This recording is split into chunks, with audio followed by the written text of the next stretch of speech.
John Moore with Hitz Boxing. Today we have James Smith and Johnny Determan. They're going to be fighting on November 27th at Fight Night at the Horseshoe, the Black Wednesday Battle. And we'd like to start with each fighter introducing themselves. So, Johnny, if you can introduce yourself real quick, and then James, if you can introduce yourself real quick. All right, I'm Johnny Wite Boi Determan from Omaha, Nebraska, currently living in Dallas, training in Dallas, 7-0, 6 KOs. I'm James. All right.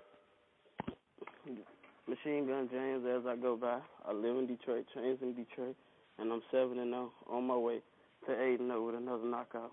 First question is for James. James, you had a decorated amateur career, but this is definitely your biggest fight as a professional.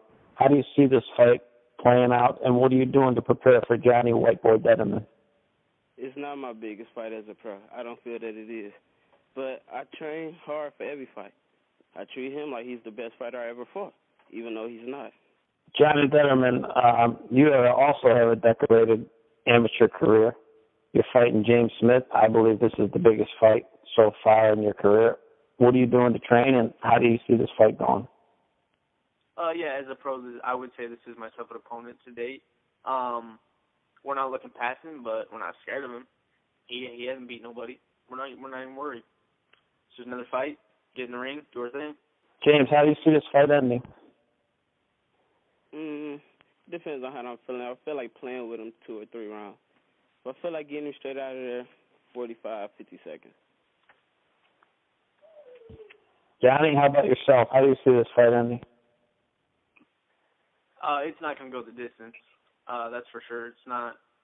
Both of us are power punchers, so it's not going to go the distance.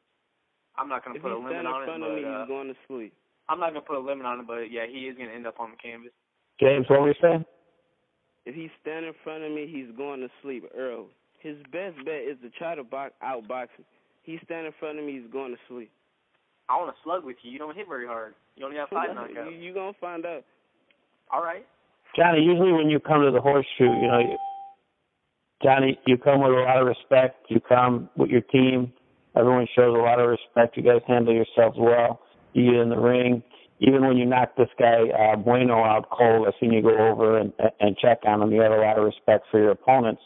Is that going to change for this fight due to all the Twitter back and forth, due to all the talk? Or, how do you approach this? Is he getting you out of your game plan? No, definitely not.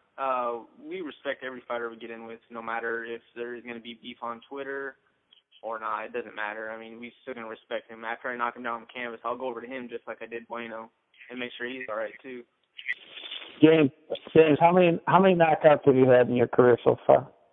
In the pros, 5. And in the amateurs, out of 119 amateur fights, I had 87 stoppages. And I have the passports to prove it. Hey, James, as an amateur, how many national titles did you win? Or how many titles did you win? Other than the JOs. How many senior tournaments did you win other than the JOs? Nothing. I asked you a question. Nothing. How did you even place in the nationals? I'm looking at 4 silver medals right now. I never lost in a state tournament. Never lost in a regional tournament once. Either have I. How you gonna tell me? I've been at every nationals. I turned open in 07, and I went to every nationals to 2010 when I turned pro. Look it up. Google me. That's all you gotta do. Well, we're pro. You're pros now, so that doesn't matter. Yeah, that doesn't matter. At the end of the day, I'm still gonna respect him as a man because I was raised with respect. But as a fighter, I have no respect for him. He has to make me respect him as a fighter. I will, November 27th. How? When you flat on your back? I will respect you because you climbed between the ropes as a man. Yep. Good. Real quick, okay, this is John Moore with Hitz. You're going to be coming into a pretty hot environment, an environment that Determan's fought in before. What do you know about the Fight Night at the Horseshoe, and what do you expect from the crowd that night? I'm from Detroit. This is what we do. Have you ever been to the Crunk Boxing Gym? It's nothing. This is just going to be like another day in the office to me. I done fought in many places that fought kids in their backyard all through the amateur.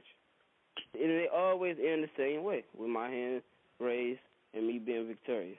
Hey, James, this is Bobby. It's which Kronk gym, though? The old one, the original one, or that new? The original Kronk. Not them yeah, other Kronk. I used to train down there. You refer to them as Kronk. When you talk about Kronk, if it's not on Junction in McGraw, it's not Kronk. You're right. The old one down. The old one. Where Emmanuel trained. This is JP Hurd. This is Johnny's trainer. One thing I can tell you is that the venue is not the Kronk gym. So you say that you like to go to people's in their backyard. Well, you will be in our backyard. Chicago is our second home. You will be in our backyard. So I hope everything that you're saying, I just hope that you can bring that same game to the ring. Chicago is in our region. I done fought there more than once in that amateur. James, let me ask you, how are your legs? We were supposed to have a fight before. Something happened with one of your legs. Are you fully recovered? Beautiful. My legs are beautiful. Well, fellas, I got to tell you, as the promoter of this fight, first of all, I want to thank Tim for helping us make this fight happen. I want to thank James for being a true professional. I want to thank Johnny for also being a true professional. I got to tell you, fellas, regardless of the outcome of this fight, whoever wins, whoever loses, whatever happens, I got to really tell you, out of my almost 25 years promoting boxing, this fight to me means the most, and I'm going to tell you why. And I promoted, I don't know how many, I bet you I promoted over 1,000 separate fights, at least.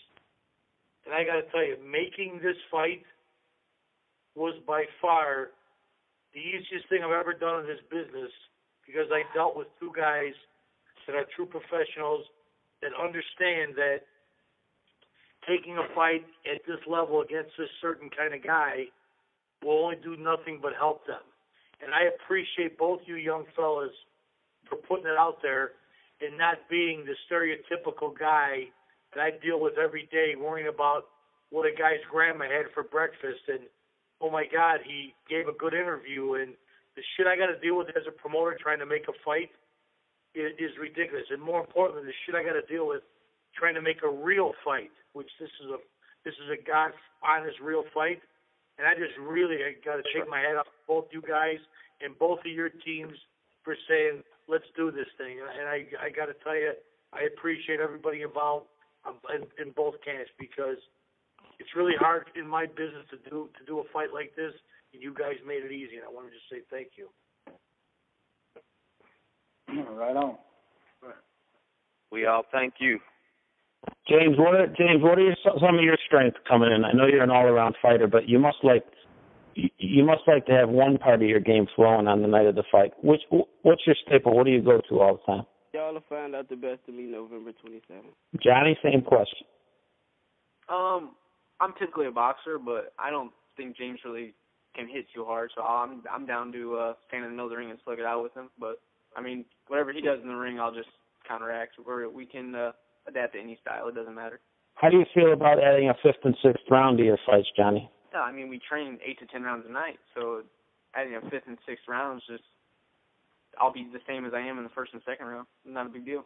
James, you got any friends or family coming out for this big fight? Yeah, I got some family coming down. It's going to be easy. By the time it's over, everybody's going to be friends and family.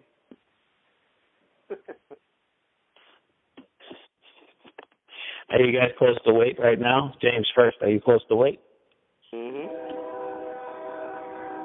Everything, I'm perfect. I'm in tip-top shape. I'm ready to go. We can fight tomorrow if it was tomorrow. I'd make weight and everything. No, we'll wait for the 27th. We'd like to hype it up a little bit more. You've never been to the Horseshoe Casino. It's sort of a Vegas atmosphere. Very, very exciting crowd. You know, music when you walk in. TV cameras all over the place. Are you ready for that? I'm no different than some of the amateur shows I fought on here in Detroit and the ones in Cincinnati. It's just another party that I'm going to show out at. Does anybody from either camp have anything they want to say about this fight? This is Mr. Determan. I just, ditto the words you say, Bobby. I think it's great of James and Johnny that early in their career they feel like it'll be the fight of the night, and I take my hat off to both of them. And just want it to be a professional deal. You know, these shows that you put on are very professional, from the weigh-ins all the way to the ring and after the fight. And I just want everybody to be professional and act like professional athletes and that. And it's only going to make the sport better. One thing, this is JP Hurd, Johnny's trainer. One thing I could say about this bout, we were excited when it was supposed to happen the very first time. Due to the injury, we really hope that everything is well with his leg. My prayers that both of these young men stay healthy, come into this ring and come into this bout ready to give 110%. And the best man of the night will end up with his hand raised. And at the end of this, the one thing I really hope at the end of this is that both of these young men walk away from this thing knowing that they gave 110%, no matter what the outcome is. But as a trainer, of course, I'm going to be prejudiced toward my own. And I know that Johnny is ready. He stays ready, and in the ring, we're going to give the show that we always give when we perform at the venue. Tim, how about you? No, you know, I think it's great that these guys are putting those O's on the line. I think it's good for boxing, and I think some of these younger guys should take a page out of this book and start doing it a little bit more often. And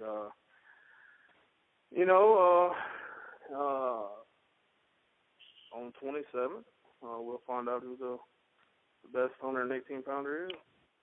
And I guess in the Midwest. I don't know if Nebraska's in the Midwest, but it's out there somewhere. Yeah, somewhere. Other than Terrence Crawford, don't know good fighters come from there. And I respect Terrence. He's a good fighter, but don't know good fighters come from there. National teams, nothing. Omaha sucks. And I'm going to prove it. I'm going to just show y'all. Y'all done hyped him up. Only one person on his record got one win. Out of all his opponents, only one of them have a win. It's terrible. Right. Well, to his defense, that's bad. To his defense, we've tried to drag some people in the ring with him, and they just wouldn't. So staying busy, and some of those fighters are real tough fighters, and he put them to sleep. So, I was at 112. Dude, are you serious, James? All you've been on the phone doing is talking about your amateur career, brother. Are you serious? Come on now. Let's keep this thing. Let's keep it professional. My last 3 fights was at 18. You look at my first couple fights, I've been stopping 130 pounders. You 112 pounder moving up. Stop playing with me, boy. I haven't been 112. All you gotta do is look it up. It's on BoxRec. We can all all you gotta do is look it up. I'll talk whatever we want. We're just till the 27th and roll, so we'll see what. November 27th. That's all I can say. November 27th. All right. Well, 2 weeks from right now. 2 weeks from right now, we'll all be sitting down for Thanksgiving, and this fight will be past us. So, Johnny, what do you got planned for Thanksgiving? And what do you look for in 2014? Well, since I'm only a 112-pounder, maybe I can sit down and eat Thanksgiving, and I'll be 115 or something. 2014, we're looking to better things. This is just another milestone, another stepping stone in my career. Of course, we're both putting our O's on the line, but I'll be 8-0, 7 KOs, and we'll be moving on to the next one. How about you, James? I spend it with my family. We always have a big family get-together. Just have a family get-together and watch me knock Johnny out on the TV over and over and over again. As always, we do every year.